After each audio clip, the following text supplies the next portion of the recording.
तारीख 2 जनवरी 1972। सुबह का समय था 3:35। एक बड़ी महंगी लिमोजिन कार आती है पियर होटल के बाहर। वहां पर होटल के बाहर एक गार्ड खड़ा होता है। वो इस कार को देखता है और टाइम को देखता है। उसे कुछ अजीब लगता है, लेकिन अंदर से आवाज आती है कि मैं डॉक्टर फॉस्टर हूं और मेरा एक रूम अंदर होटल में बुक किया गया है, मुझे अंदर जाना है। गार्ड पहले तो अपनी लिस्ट को चेक करता है। उससे एक नाम मिलता है डॉक्टर फॉस्टर, लेकिन अपनी वो तसल्ली के लिए अंदर होटल की रिसेप्शन पर फोन लगाता है और पूछता है क्या डॉक्टर फॉस्टर ने चेक इन किया। आगे से आवाज आती है कि नहीं, डॉक्टर फॉस्टर जिन्होंने रूम बुक किया है वो अभी रूम में आए ही नहीं। गार्ड फिर उन लोगों को अंदर आने देता है। इस बड़ी लिमोजिन कार में करीब 8 लोग बाहर निकलते हैं और अंदर आते ही सबसे पहले वो गार्ड के माथे पर बंदूक लगा देते हैं और उसके बाद उसके हाथों में हथकड़ी लगाने के बाद उसे कैदी बना लिया जाता है। अब यहाँ पर होटल के मेन गेट से लेकर रिसेप्शन तक उन्हें 2 और 9 गार्ड्स का सामना करना पड़ता है। हर किसी को वो बंदूक की नोक पर बंदी बना लेते हैं और रिसेप्शन पर पहुंचने पर उन्हें 10 और लोग मिलते हैं जो कि वहां पर काम कर रहे थे। हर किसी को वो हथकड़ी लगाकर बंदी बना लेते हैं। अब यहाँ पर हर कोई डर चुका था कि आज उनकी जिंदगी का आखिरी दिन होने वाला है, लेकिन आगे से 8 के 8 ये लोग काफी प्यार से इन लोगों से बात कर रहे थे। तभी रिसेप्शन पर जो लड़की काम करती है वो इन्हें कहती है कि हमारे पास कैश है, हमारे पास बहुत कैश है, आप उसको ले लीजिए और हमें छोड़ दीजिए। वो कहती है कि हमारे पास करीब $10,000 अभी कैश पड़ा हुआ है, प्लीज हम में से किसी को कुछ भी ना कहा जाए। लेकिन आगे से वो कहते हैं नहीं नहीं, हमें आपके पैसे की कोई ज़रूरत नहीं है और ना ही हम आपको मारेंगे, बस आप चुपचाप जैसा हम कह रहे हैं वैसा करते जाओ, चुपचाप नीचे बैठे रहो। फिर बाद में वो उसी रिसेप्शन वाली लड़की को उठाते हैं और कहते हैं कि जितने भी गेस्ट इस होटल में मौजूद हैं उन सभी की लिस्ट हमें दिखाई जाए। तभी ये रिसेप्शन वाली लड़की उन्हें वो रजिस्टर दे देती है जिसमें ये सभी लिस्ट होती है कि कौन कौन इस होटल में रुका हुआ है। तभी ये लोग अपनी जेब से एक लिस्ट को निकालते हैं जिसमें कुछ लोगों के नाम लिखे होते हैं और उन्हीं में से कुछ गेस्ट इनके होटल में आज रुके भी हुए थे। ये सब कुछ देखने के बाद ये कुछ मार्क करने लगते हैं और इसके बाद वो लड़की जो कि रिसेप्शन पर काम करती थी वो समझ आती है कि ये बहुत बड़ा खेल है, ये कोई नॉर्मल चोर नहीं है, ये बहुत तैयारी से यहाँ पर आए हैं। आखिर ऐसा क्या इसे लड़की ने समझ लिया था और ऊपर से ये जो 18 लोग थे बाकी जिन्हें कैदी बनाया गया था वो सोच रहे थे कि ये लोग तो पागल है, ये पैसा लें और यहाँ से चले जाए, क्योंकि $10,000 उस समय बहुत बड़ी रकम हुआ करती थी। लेकिन वो लड़की समझ आती है कि ये लोग करने क्या वाले हैं और इसी के साथ शुरुआत होती है इंसानों के इतिहास की सबसे बड़ी होटल हाइस्ट की।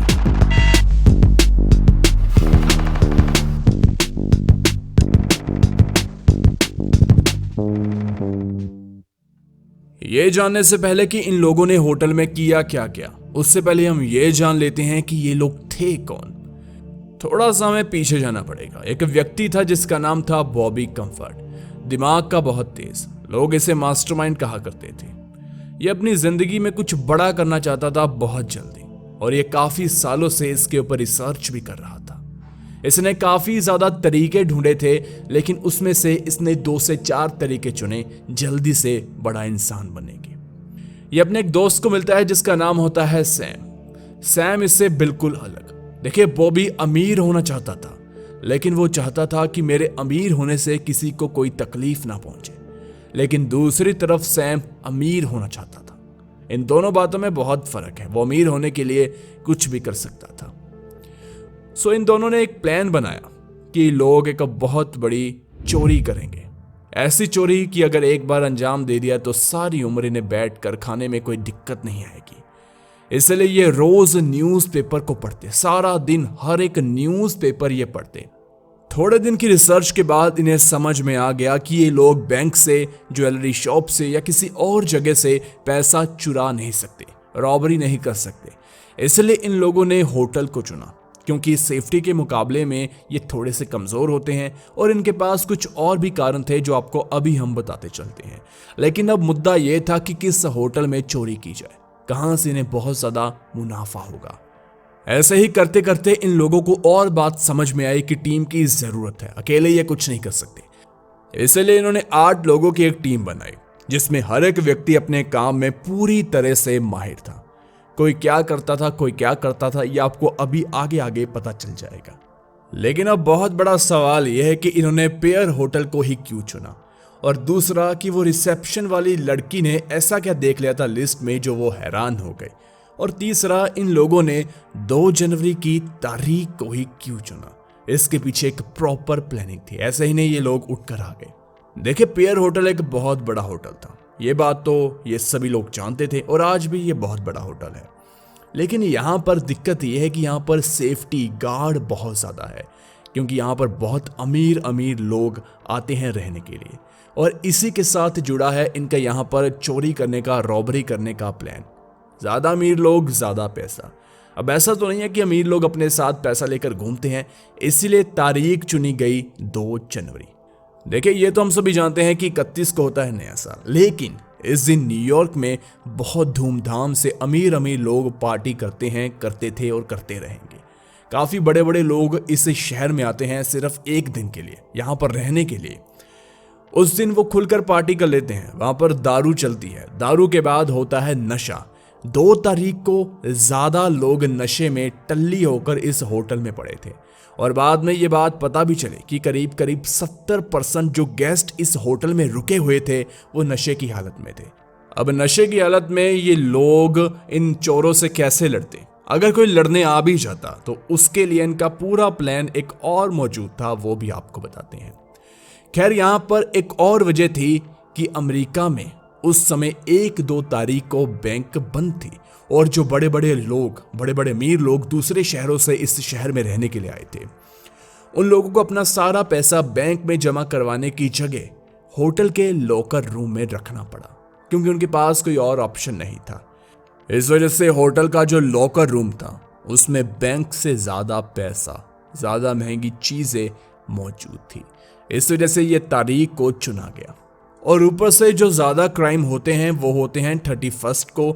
1-2 तारीख को क्राइम कम होते हैं, पुलिस भी कम एक्टिव रहती है, इस वजह से 2 तारीख बेस्ट थी हर चीज़ को मद्देनजर रखने के बाद। अब हम जानते हैं कि डॉक्टर फॉस्टर कौन था जिसका नाम लेकर ये लोग अंदर घुसे। दरअसल इन लोगों ने रॉबरी से पहले एक व्यक्ति का क्रेडिट कार्ड चुरा लिया था, उसका नाम था फॉस्टर। उस वजह से उसके नाम से इस होटल में रूम को बुक किया गया, बिल उसके नाम से काटा गया, और ये डॉक्टर फॉस्टर के नाम से अंदर जाना चाहते थे। और इन लोगों ने इस होटल को इस वजह से भी चुना क्योंकि 8 में से 2 लोग यहाँ पर पहले काम कर चुके थे, और इन लोगों ने खुद एक एक कर जाकर इस होटल की रैकी भी की। इनके पास पूरी इंफॉर्मेशन थी उस समय। अब हम जानते हैं वो लिस्ट क्या थी। वो लिस्ट इस होटल में रुके सबसे ज्यादा अमीर लोगों की थी कि कौन कौन ज्यादा पैसे वाला किस किस रूम में रुका हुआ है। बाद में ये एक और लिस्ट लेते हैं जिसमें उस व्यक्ति का लॉकर नंबर जान लेते हैं। अब इस तरह से इनका प्लान क्लियर था कि लूटने सिर्फ लॉकर है, वो भी सिर्फ कुछ अमीर लोगों के ही। अब ऐसा क्यों? देखिए, इन्होंने अपने साथ 2 एक्सपर्ट रखे थे सिर्फ लॉकर को तोड़ने वाले। 2 व्यक्ति ऐसे थे जिनका काम था किसी भी तरह के लॉक को 2 मिनट में तोड़ देना। अब इन्होंने 400 के 400 लॉकर जो कि इस होटल में मौजूद थे उन सभी को क्यों नहीं तोड़ा? इसके पीछे इनकी प्रॉपर रिसर्च थी। देखिए, इन लोगों को पता था कि हम लोग करीब 3:30 से 4:30 के बीच में होटल के अंदर घुस जाएंगे और सभी लोगों को बंदी बना लेंगे। और इन लोगों को एक और बात पता थी कि इस होटल की जो डे वाली शिफ्ट है वो सुबह 7 बजे शुरू हो जाती है। मतलब कि ये इस समय करीब 3:35 पर उस गार्ड के पास पहुंचे गेट पर, और 3:50 तक इन्होंने रिसेप्शन पर अपना पूरा कब्जा कर लिया। अब बचे इनके पास 2.5 घंटे। 2.5 घंटे में कोई भी एक्सपर्ट 400 लॉकर तो नहीं तोड़ सकता। इस वजह से इन्होंने सोचा कि जो अमीर लोग हैं, जिन लॉकर में सबसे ज्यादा पैसा निकलेगा, उन्हीं को तोड़ेंगे। इन्होंने करीब 100 लॉकर को उस समय इन्होंने लिस्ट में अपने ऐड कर लिया कि हम ये 100 लॉकर तोड़ेंगे। देखिए, ये तो प्लान था कि कोई बाहर से ना आ जाए, कि बाहर से कोई व्यक्ति आएगा, वो देख लेगा और बाद में पुलिस को पता चल जाएगा, ये पकड़े जाएंगे। ये तो प्लान ठीक था, लेकिन दूसरी बात ये थी कि इस होटल में गेस्ट, उनका क्या? अगर कोई गेस्ट नीचे आ जाए तो उसका क्या? इसके लिए इनके पास एक पूरा तगड़ा प्लान था। और आपको बता दें कि यहाँ पर इस होटल में जो लोग रुके थे वो आम लोग नहीं थे, वो बहुत अमीर लोग थे जिनके पास बहुत पैसा था और पैसे के साथ आती है सेफ्टी। कईयों के पर्सनल गार्ड भी थे और हर किसी के पास अपने हथियार तो मौजूद ही थे। इस सब को रोकने के लिए इनके पास एक बहुत तगड़ा प्लान मौजूद था जो कि आपको अभी पता चल जाएगा। खैर, अब जरा हम होटल में वापस आते हैं। यहाँ पर इन लोगों ने लिस्ट को ले लिया था और 8 में से 4 लोग चले जाते हैं लॉकर रूम में, और इनमें से सैम और उसका साथी बॉबी जो कि मास्टरमाइंड था वो भी नीचे लॉकर में जाते हैं। जबकि बॉबी बार बार लॉकर में, बार बार रिसेप्शन में आकर देखता था कि कहीं कोई गड़बड़ी तो नहीं है, क्योंकि उसे सब कुछ संभालना था। इस वजह से लॉक तोड़ने के 2 एक्सपर्ट और सैम जाते हैं लॉकर रूम में। वहां पर उनका काम था लॉक को तोड़ना, सैम का काम था सभी चीजों को संभालना, बैग में डालना, चीजों को लेकर जाना। लेकिन यहां पर कुछ अजीब घट जाता है। रिसेप्शन पर एक कॉल आता है। यहाँ पर चारों में से एक व्यक्ति उस फोन को उठाता है और आगे से ऐसे बात करता है जैसे इसका ये रोज का काम हो। बिल्कुल प्रोफेशनल तरीके से वो फोन पर बात करता है, और ऊपर से जो व्यक्ति आगे फोन पर बात कर रहा था वो गुस्से से बोल रहा था कि 15 मिनट से एलिवेटर चल नहीं रहा, मैं यहाँ पर वेट कर रहा हूँ, इसे जल्दी चलाओ। अब इन लोगों को क्या करना था? एक तो था कि ये लोग उसे रोकें कि आप थोड़ा टाइम रुक जाए, लेकिन डर ये भी था कि अगर वो दूसरे तरीके से नीचे आ गया तो यहाँ पर बहुत गड़बड़ी हो जाएगी। इस वजह से इन्होंने सोचा कि एलिवेटर से ऊपर जाया जाए। 2 चोर एलिवेटर से ऊपर जाते हैं उस बंदे को नीचे लाने के लिए, लेकिन यहाँ पर उसके साथ 2 और लोग थे, एक उसकी बीवी और एक उसकी माँ, टोटल 3 लोग। ये उन तीनों को काफी प्यार से लाते हैं, पूछते हैं आपको हमारी सर्विस कैसी लगी, होटल कैसा लगा। वो आदमी रूड तरीके से बात करता है। जब वो नीचे रिसेप्शन पर पहुंचते हैं तो उन्हें हथकड़ी लगा दी जाती है और कहते हैं कि आप भी बैठ जाएं। तो इस तरीके से इनकी ट्रेनिंग का, इनके प्लान का ये हिस्सा था कि अगर होटल का कोई गेस्ट नीचे आएगा या नीचे आने की डिमांड करेगा या किसी भी चीज की डिमांड करेगा कि पानी दे दिया जाए, मुझे ये खाना है, वो कुछ भी, तो एक व्यक्ति को ट्रेन किया गया था कि कैसे बात की जाती है, कैसे उनसे बात करनी है, क्या क्या नहीं करना। ये भी इनकी ट्रेनिंग प्लान का हिस्सा था। दूसरी तरफ लॉकर रूम में लोग टूट रहे हैं, पैसा लूटा जा रहा है, ज्वेलरी लूटी जा रही है। तभी 5:45 पर एक बूढ़ा व्यक्ति जो कि थोड़ी उम्र दराज था, वो कहता है कि मुझे अपनी छाती पर मेरी चेस्ट पेन बहुत बढ़ गई है, मुझे हार्ट की प्रॉब्लम है। यहाँ पर ये चोर कहते हैं कि अब क्या किया जाए। तो इन लोगों ने लिस्ट को चेक किया, जो कि ये पहले ही जानते हैं कि यहाँ पर 2 से 3 डॉक्टर भी हैं। एक डॉक्टर को चुना जाता है, उससे फोन किया जाता है और कहा जाता है कि आपकी बहुत ज़रूरत है, क्या आप मदद कर सकते हैं। अब डॉक्टर कहता है कि हाँ मेरा ये काम है, मैं कर दूंगा। बाद में डॉक्टर अपने रूम से वो चीज़ें लेकर आता है, मेडिसिन वगैरह कुछ भी, और बाद में एलिवेटर की मदद से उसे नीचे लाया जाता है। नीचे आते ही वो हैरान हो जाता है कि यहाँ पर चल क्या रहा है। उसे कहा जाता है कि आपको इलाज करना है, कुछ नहीं। वो इलाज करता है और कहता है कि क्या मैं जाऊं? तो उससे वो चोर कहते हैं कि नहीं नहीं, आपको हथकड़ी दी जाएगी, यहाँ पर बैठ जाइए। वो डॉक्टर बेचारा इलाज करने आया था, वो भी अब बंदी बन चुका था।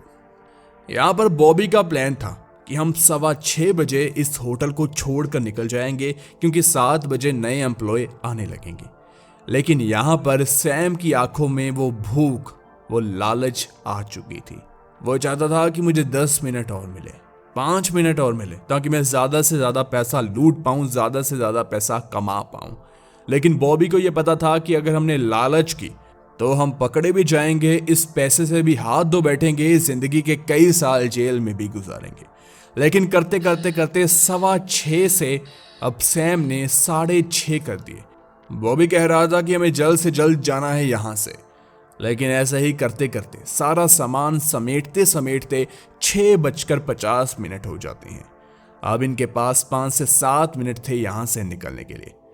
बाद में ये अंत में सभी से बहुत प्यार से बात करते हैं, आठों के आठों, और कहते हैं कि आप लोगों ने हमारी बहुत मदद की, और बाकायदा जितने भी ये लोग यहाँ पर बंदी बनाए थे अब तो 24 हो चुके थे, और हर किसी को 20 का नोट, 20 का डॉलर का नोट देते हैं और कहते हैं कि आपसे एक रिक्वेस्ट है, जब हम जाएं पुलिस को फ़ोन कीजिए, आपका काम है, लेकिन प्लीज़ 5-10 मिनट बाद करना, ताकि हम शहर से थोड़ा ना आगे चले जाएं और वहाँ पर पुलिस को ढूंढने में हमें दिक्कत भी हो। इतना तो आप कर ही सकते हैं हमारे लिए। लेकिन जब वो लोग वहाँ से 6:50 पर निकलते हैं, ये फटाफट से पीछे से पुलिस को फ़ोन कर देते हैं, और पुलिस को पता चलता है कि यहाँ पर बहुत बड़ी चोरी हो चुकी है। जिसमें एक थप्पड़ भी नहीं चला, जिसमें एक गोली भी नहीं चली, जिसमें एक गाली गलौज भी नहीं, और ऊपर से जिसमें सर मैडम के अलावा बात भी नहीं हुई। तो यहाँ पर करीब करीब 7 बजे पुलिस पहुंच जाती है। अंदर हर कोई शांत, किसी के चेहरे पर कोई डर, कोई रोना नहीं। पुलिस हैरान थी, लेकिन बाद में लॉकर रूम को देखा जाता है। लॉकर रूम का बुरा हाल, 90 लॉकर से ज्यादा उन्होंने तोड़े हुए थे। और जब बाद में वैल्यूएशन को चेक किया जाता है तब सभी के पैरों तले जमीन निकल जाती है, क्योंकि इन चोरों ने 2 घंटे 30 मिनट में करीब $28 मिलियन, यानी कि आज के समय के हिसाब से देखा जाए तो करीब $120 मिलियन और करीब करीब 1000 करोड़ की चोरी हो चुकी थी मात्र 2.5 घंटे के अंदर, वो भी सिर्फ एक होटल से। इसके बाद पुलिस चेक करती है, पुलिस के ऊपर प्रेशर, मीडिया ने ऐसी ऐसी कहानियां छापी, ऐसी ऐसी चीजें सामने आई कि पुलिस के ऊपर और प्रेशर, और ऊपर से अमीर लोग थे जिनका दबदबा बहुत था, उन लोगों ने पुलिस के ऊपर प्रेशर बनाया कि अब जल्दी से इस केस को सॉल्व कीजिए, पैसा वापस लेकर आइए। तो ऐसा ही करते करते पुलिस को 2 दिन के अंदर कुछ नहीं मिलता, मिलेगा भी कैसे, क्योंकि एक सबूत तक अंदर से उन्हें नहीं मिला और लोगों ने उनका चेहरा देखा ही नहीं, क्योंकि देखिए उन्होंने चेहरे को ऐसे बदला था कि सभी लोग लगभग सेम लग रहे थे। और अगर 2 व्यक्तियों से, जिन लोगों को बंदी बनाया था, जो होस्टेज थे, उनसे कहा जाए कि वो कैसा दिखता था, ड्राइंग बनवाई जाए, तो दोनों की अलग अलग निकल रही थी। कहने का मतलब ये है कि उन्होंने अपने पहरावे को, अपने जो दिखने का तरीका था उसे बिल्कुल चेंज किया था। तो उस चीज़ का कोई फ़ायदा नहीं था कि उन्हें किसी ने देखा या नहीं देखा, क्योंकि वो लोग वैसे दिखते ही नहीं थे। इधर मीडिया ने पुलिस की धज्जियां उड़ा दी कि इतनी बड़ी चोरी हो गई, पुलिस ने अभी तक कुछ नहीं किया। दूसरी तरफ बात की जाए चोरों की, जिन्होंने $28 मिलियन का पैसा, गहने, हीरे चुरा लिए थे। वो मिलते हैं 1-2 दिन के बाद, अपने पैसे को जो मिले थे उसको बांट लेते हैं आपस में, बिल्कुल जिस हिसाब से उन्होंने तय किया हुआ था। लेकिन बात जब आती है ज्वेलरी की, कहा जाता है कि करीब 20 मिलियन के आसपास तो गहने, हीरे और ज्वेलरी कुछ भी था, वो कैश नहीं था। कैश मात्र 8 से 9 मिलियन ही था। इन लोगों ने सोचा कि अगर हमें बचना है तो इस ज्वेलरी को, गहनों को, हीरो को, जितनी भी कीमती चीजें हैं, इनको हम 1 साल तक छुपा कर रखेंगे।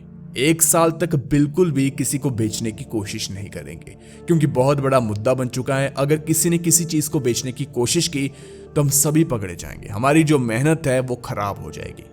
और ये सभी लोग राजी भी हो जाते हैं कि 1 साल तक हम अपनी जिंदगी को बिल्कुल सामान्य रूप से जिएंगे जैसे जीते थे। थोड़ा पैसा आ चुका है हाँ, लेकिन अगले साल के बाद हम अपनी जिंदगी को पूरी तरीके से बदल देंगे।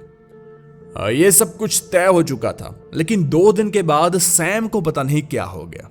उसने बॉबी को कहा कि नहीं, हमें प्लान को चेंज करना पड़ेगा, हम जल्द से जल्द इन चीज़ों को बेचेंगे, क्योंकि अगर हम पकड़े जाएं और किसी ने इन चीज़ों को हमारे साथ देख लिया तो दिक्कत हो जाएगी। इस वजह से फटाफट इन्हें अपने से दूर करो। बॉबी उसे बहुत समझाने की कोशिश करता है कि हम इससे पकड़े जाएंगे, और बाकी के जो लोग थे वो भी। आपको चीज़ एक बता देते हैं कि जितने भी 8 के 8 लोग थे, जो नए एक्सपर्ट ऐड हुए थे, सभी लोग ऐड हुए थे, वो सभी क्रिमिनल बैकग्राउंड से ताल्लुक़ रखते थे। कोई भी कोई टीचर नहीं था, कोई साइंटिस्ट नहीं था, सारे ही चोर, सारे ही 2 तो कॉन्ट्रैक्ट किलर थे कि अगर यहाँ पर कोई लफड़ा हो जाए, कोई गैस बंदूक लेकर आ जाए, तो 2 कॉन्ट्रैक्ट किलर इन्होंने रखे थे कि हाँ उसको निपटा दिया जाए। हालांकि इनका मेन मुद्दा ये था कि हमें पैसा लूटना है, किसी को मारना नहीं है। अगर किसी ने आगे से मारने की कोशिश की तो इन्होंने 2 शूटर भी रखे थे, लोग तोड़ने वाले रखे थे, एक कम्युनिकेशन के लिए एक पढ़ा लिखा चोर भी रखा हुआ था। खैर अगर बात की जाए उस समय इनके आपसी रिलेशन की, जब चोरी खत्म हो गई तो कई बार इनमें तनाव भी होने लगा कि हमने पैसे सही से नहीं बांटे, ये पैसे कम है, किसी ने पैसे चुरा लिए या कुछ भी। लेकिन सभी ने इस चीज़ पर एग्री किया कि हम गहनों को 1 साल तक नहीं बेचेंगे। लेकिन बाद में सैम कहता है कि मेरे पास एक बंदा है जो कि गहने को खरीद सकता है, और वो बिल्कुल सही है। बॉबी कहता है कि चलो ठीक है, थोड़े थोड़े कर बेचते हैं। इनके पास एक नेकलेस था, उस अकेले नेकलेस की कीमत कितनी थी? $7 लाख, यानी कि 5 से 6 करोड़ आज के हिसाब से देखा जाए। और आज के हिसाब से अगर उसकी वैल्यू देखी जाए तो 30 करोड़ का एक नेकलेस ही इन्होंने चुराया था। उसे ही बेचने के लिए ये एक व्यक्ति को ढूंढ लेते हैं, मिलते हैं, लेकिन आगे से वो बंदा FBI का एजेंट निकलता है। इस तरीके से सैम और बॉबी पकड़े जाते हैं। एक दिन के अंदर एक और दोस्त नेल को पकड़ा जाता है। पुलिस को उम्मीद थी कि सभी लोग पकड़े जाएंगे, सभी पैसा वो वापस ले आएंगे, लेकिन इसके बाद कोई और नहीं पकड़ा जाता। और सभी पैसा तो दूर की बात, $28 मिलियन में से पुलिस सिर्फ $2.5 मिलियन ही रिकवर कर पाई। बाकी 24-25 मिलियन पुलिस कभी भी आज तक पैसे को हासिल नहीं कर पाई। और इनके जो 5 बाकी चोर थे उन्हें भी कभी पकड़ नहीं पाई। और जिन लोगों को पकड़ा था 3 को, उन्हें भी 1.5 साल के बाद रिहा कर दिया जाता है हमेशा के लिए। और कहा जाता है कि बाद में भी इन चोरों की जिंदगी कुछ ठीक नहीं हुई। कोई कैंसर का शिकार हो गया तो कोई गैंग वॉर में मारा गया और किसी को अपने दोस्त ने ही मार दिया। और बाकी के 1-2 बच्चे पहुंच गए इंग्लैंड में, वहां पर उन्होंने बहुत पैसा उड़ाया। और 1.5 साल के बाद बॉबी भी बाहर आ गया और उन्होंने अपनी जिंदगी को जिया। इस तरीके से वो खत्म हो गई कहानी, जो कि Guinness book of world record में भी largest and the biggest hotel heist के नाम से दर्ज है। कैसा लगा आपको ये केस? कमेंट सेक्शन में जरूर बताएं। एक और ऐसा ही मिलता जुलता केस है जहां पर चोरों ने मनी हाइस्ट की तरह बहुत खतरनाक तरीके से चोरी की, किसी को कुछ पता नहीं चला। राइट साइड वाली वीडियो पर क्लिक करें, उस वीडियो को जरूर देखें, बहुत ही अमेजिंग स्टोरी है। धन्यवाद।